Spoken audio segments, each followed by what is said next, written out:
So I have a story for you today in 4 chapters. Chapter 1 is called Winter. Back in February, I took the dog for a walk.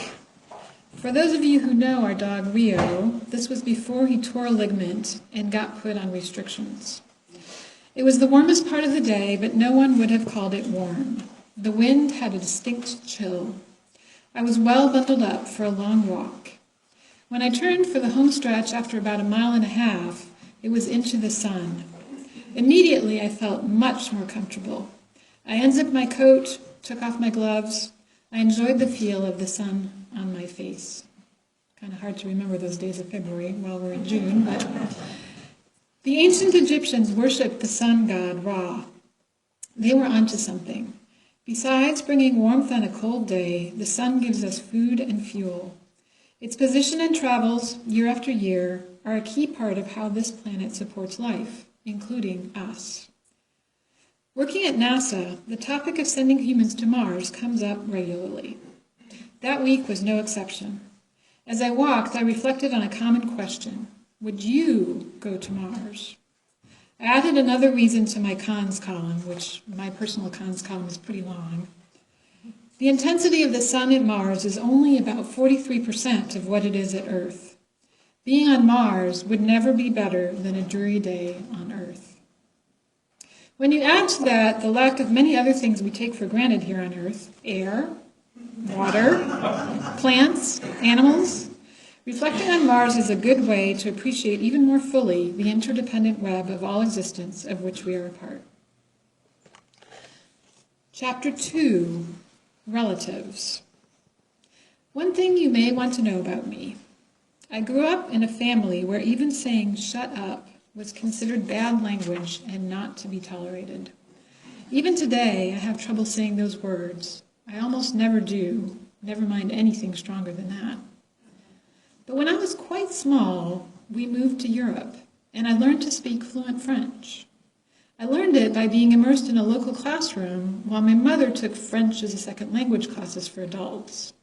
As a result, I can say quite a number of things in French that I would never say in English. Those words have a completely different moral weight to me than their English counterparts.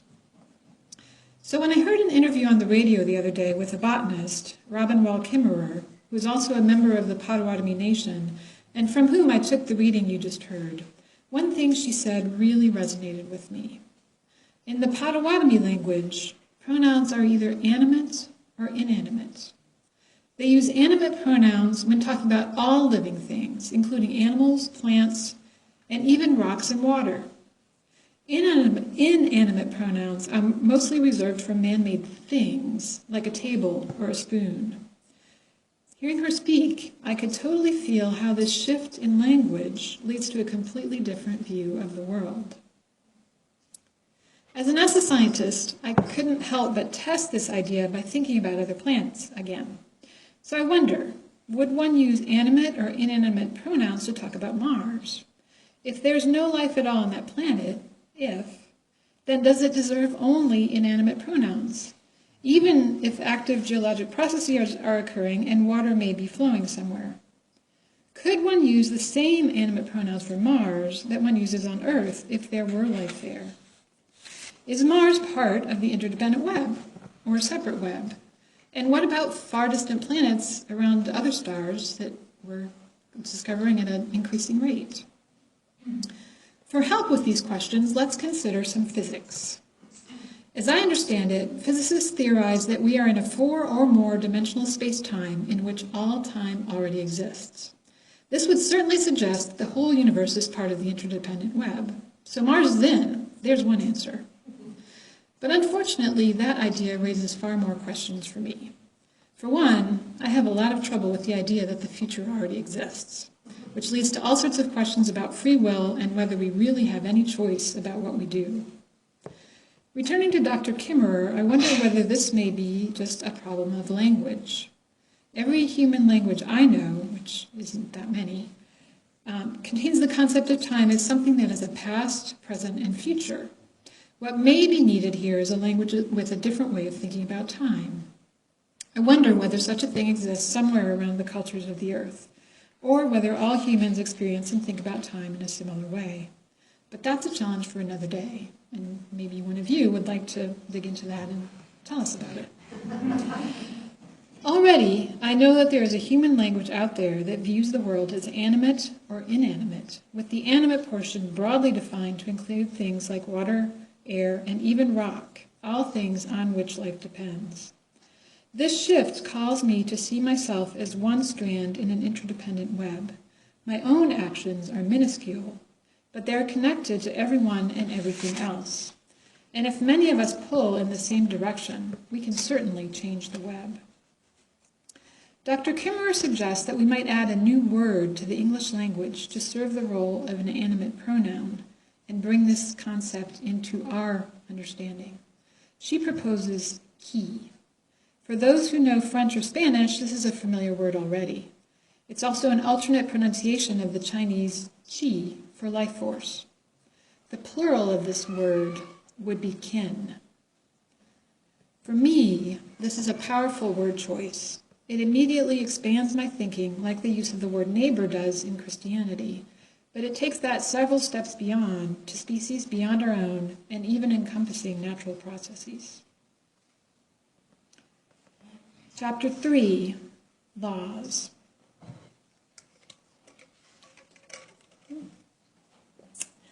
At the beginning of the year, I listened to Dr. Jim White, a professor of geological sciences at the University of Colorado, speak on climate science.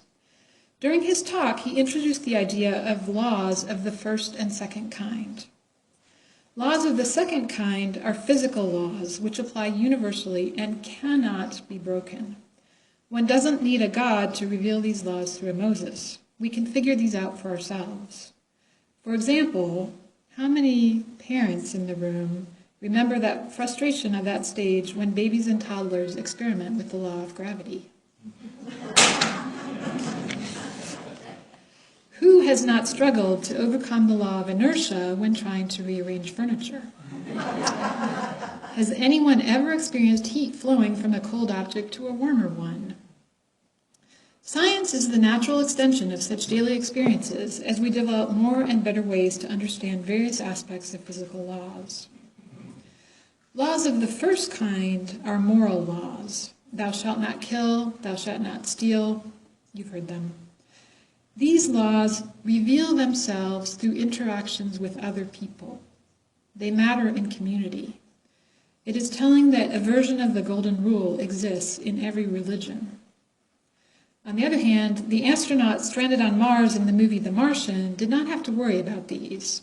Alone on the planet, he was free to use anything and everything he could get his hands on.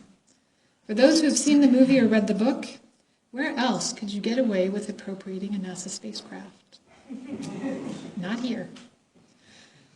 Here on Earth, the list of commandments from Moses is useful. At least some of them are. As small children, we do need someone to tell us not to take things that don't belong to us, not to hurt others. These laws can be broken, but when someone is caught breaking them, society imposes consequences. And breaking them has an impact on us, too, in the form of guilt or shame, even if we aren't caught. Now expand this idea to include the non-human kin of which Dr. Kimmerer spoke. Through interactions between humans and the animate world, I suggest that a third set of laws may reveal themselves. We might label these as laws of a third kind, or laws of the web. It makes sense to me that some such laws would be part of our common wisdom, since we humans, of course, have a long history of living in relationship with the earth. I can think of a number of examples throughout history, usually associated with something that went wrong. For example, the Irish, my ancestors, learned in the potato famine that relying on a single crop was not a good idea. People on the Great Plains learned during the Dust Bowl that disrupting all the native grasses that anchored the soil was not a good idea. People in many places have learned, sometimes again and again, that overfishing, overharvesting, overhunting, even over-fertilizing are not a good idea. I'm sure you can think of other examples. To summarize all these lessons in a single law, One might say that pulling too hard on one or a few strands in the web distorts the whole. The flip side of this is lessons not yet learned. We humans both over and underestimate our own powers. As individuals, we are no match for the forces of nature when things go wrong. Just think about West Virginia this last week. How many people die each year in floods, landslides, earthquakes, droughts? Yet paradoxically, as a whole species, we have managed to not only survive the vagaries of Mother Nature, but have become a species that collectively affects our planet. Still, we often fail to realize the extent to which we depend on the animate world. Human civilization did not take off until the Earth entered a period known as the Holocene Optimum, during which the climate of the planet has been remarkably stable. This predictability allowed agriculture to work fairly reliably and support larger populations. We have come a long way since then, but we still depend fundamentally on a complex ecological system that supports our lives. Laws of the third kind still apply in the 21st century, whether we are consciously aware of them or not. Chapter 4, Connections. We know that people are healthier when they have social connections. Our community here serves as a positive example of that. In 2005, Richard Louv coined the phrase nature deficit disorder to serve as a description of the human costs of alienation from the natural world. It should not perhaps surprise us that we are also healthier when we are connected with our kin, the animate world around us. We're all familiar with the phrase, stop and smell the roses. This saying invites us to appreciate not just the function, but also the beauty of the animate world around us. Earth is more than just a life support system. It is a life enriching system. The sun provides an average of 340 watts of energy for every square meter of the earth. From this, plants, those gifts from Sky Woman, grow in myriad forms. Animals and humans draw sustenance from these plants. Carnivores draw sustenance from other animals. The circle closes as plants and animals die and decay, then become inputs for the next round. We use plants and animals for food, we weave plants into clothing, and we use plant materials to build shelters. Even fossil fuels represent stored sunlight.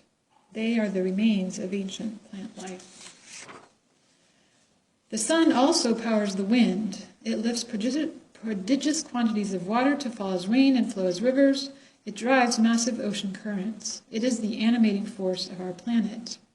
As the source of everything, we might consider the sun to be the center of our independent web. Though our entire civilization is powered by the sun, we are currently using energy in ways that are detrimental to our planet. Yet calculations show that an area the size of Spain is all that would be needed to produce enough solar power for the world of 2030. People argue that such a shift would be too expensive, but fail to recognize the cost of our current course. We are poised to learn a very big lesson about laws of the second and third kind if we do not make some changes. But contemplating that on a planetary scale is daunting. Let's start small and local. Here at UFP, we've been on a path towards Green Sanctuary accreditation. If you've been here a while, you have heard this mentioned every fourth Sunday, like this morning. A small and ever-changing Green Sanctuary Committee has been attempting to steward this process for over 6 years. We've had some successes, but we've also struggled to maintain momentum in the face of obstacles and fluctuating membership and priorities of other things. Perhaps it's time to think about this in a different way. What would a UUFP kin sanctuary look like? What are your ideas for how we, both as a church community within the grounds and as people within our larger community, could embody the idea of living intentionally in connection with the animate world around us? Next month, I will be going to the new policy board to continue the discussion of how we might bring solar panels to the roof of the sanctuary, right up here. Some of you are experiencing that solar power right now. This roof was optimally oriented for just this purpose by forward-thinking UFP members when the building was designed decades ago. This would be a very visible sign of our commitment to sustainability, if we can pull it off. But there are other ways UFP could support clean energy. Thinking globally, there are a number of groups such as the Solar Electric Light Fund that work to bring solar energy to developing countries. Or, closer to home, advocacy is needed to make our own state more welcoming to solar power. Last year, 40 times more solar energy was harvested in the northeast state of Massachusetts than here in sunny Virginia. And that's because of the policies of the state. Where would you like to see this community concentrate our efforts in this area? Another component of the Green Sanctuary accreditation process is environmental justice work. In our application, we laid out 2 projects in this area. The first is working with the Boys and Girls Club, particularly to see that these youth get exposed to nature.